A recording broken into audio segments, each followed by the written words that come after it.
कुंडली या जन्मपत्री एक ऐसा शब्द जो कुछ लोगों के लिए गहरी आस्था का विषय है तो कुछ के लिए सिर्फ एक अंधविश्वास। आज हम इसी के पीछे के तर्क को समझने की कोशिश करेंगे। और देखिए, सवाल उठना तो बनता है, क्या सच में 12 खानों और कुछ नंबरों वाला एक कागज किसी की पूरी जिंदगी का खाका खींच सकता है, या ये बस एक पुरानी मान्यता है? तो चलिए, इस विश्लेषण में हम सही गलत, विश्वास अंधविश्वास, इस सब की बहस से थोड़ा आगे निकलते हैं और सिर्फ ये समझने की कोशिश करते हैं कि इसके पीछे का तर्क क्या दिया जाता है। तो आखिर ये कुंडली है क्या? इसे कोई जादुई दस्तावेज मत समझिए। इसे एक तरह का कॉस्मिक स्नैपशॉट कह सकते हैं। मतलब जिस पल किसी ने इस दुनिया में पहली सांस ली, ठीक उसी पल आसमान में ग्रहों की स्थिति क्या थी, ये बस उसका एक नक्शा है।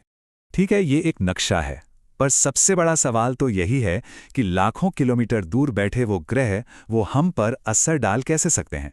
आइए देखते हैं कि इसके पीछे क्या वैज्ञानिक तर्क दिया जाता है। यहाँ एक बहुत ही दिलचस्प तुलना की जाती है। हम सब जानते हैं कि चांद का गुरुत्वाकर्षण यानी उसकी ग्रेविटी हमारे समुद्रों में रोज विशाल ज्वार भाटा पैदा करती है ना? तो तर्क ये है कि अगर चांद धरती के इतने बड़े जल निकाय को हिला सकता है और हमारा शरीर भी लगभग 70 से 80% पानी से ही बना है, तो क्या यह सोचना इतना भी अजीब है कि इन ग्रहों का हम पर भी कोई असर होता होगा? अब देखिए, बात यहाँ और भी गहरी हो जाती है। स्रोत 2 मुख्य तरीकों की बात करता है।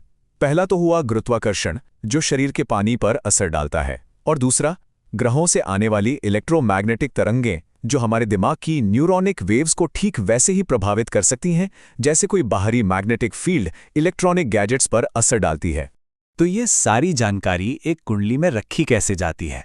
इसके लिए कुंडली में 12 भाव या घर होते हैं। आप इन्हें जिंदगी के अलग अलग डिपार्टमेंट्स की तरह समझ सकते हैं। करियर, रिश्ते, सेहत, हर डिपार्टमेंट के लिए एक घर।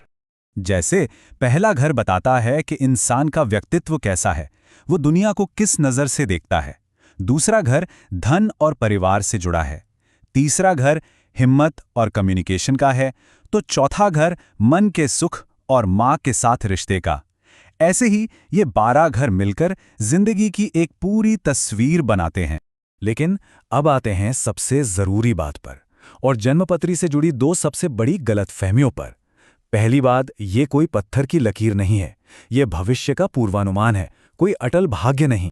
आमतौर पर लगता है कि कुंडली मतलब एक जेल जिसमें सब कुछ पहले से तय है, पर स्रोत कहता है इसे एक मौसम की रिपोर्ट की तरह देखिए। वेदर रिपोर्ट आपको बताती है कि कल धूप होगी या बारिश। ये आपको भीगने से नहीं रोकती, पर हां, ये आपको छाता लेकर निकलने की सलाह जरूर देती है। बस यही कुंडली का काम है, तैयारी करने में मदद करना। तो फिर मेहनत का क्या? कर्म की क्या वैल्यू? यहां पर एक बहुत गहरी बात छिपी है। कुंडली सिर्फ संभावनाएं दिखाती है, गारंटी नहीं। सोचिए, किसी की कुंडली में लिखा है कि वो एक महान लेखक बन सकता है, पर अगर वो इंसान कभी कलम ही ना उठाए तो वो संभावना हमेशा सोई ही रहेगी। कर्म वो चाबी है जो कुंडली में छिपे हुए पोटेंशियल के ताले को खोलती है। तो आखिर में इस पूरे ब्रह्मांडीय नक्शे का मकसद क्या है? चलिए इस विश्लेषण के सार को समझते हैं। स्रोत का जो केंद्रीय विचार है वो इस एक लाइन में छिपा है। ज्योतिष कोई अंधविश्वास नहीं, बल्कि आत्म जागरूकता यानी खुद को बेहतर समझने का एक जरिया है। असली मकसद किस्मत को कोसना नहीं है, बल्कि अपने अंदर के नक्शे को समझना है।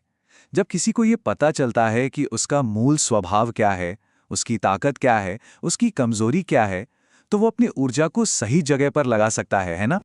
और यहीं पर हम एक बहुत शक्तिशाली सवाल पे आके रुकते हैं। अगर किसी के पास अपनी क्षमताओं और संभावनाओं का एक नक्शा हो, तो वो उसका क्या करेगा? ये सवाल ज्योतिष से भी बड़ा है। ये खुद को पहचानने और अपनी असल क्षमता तक पहुंचने की यात्रा के बारे में है।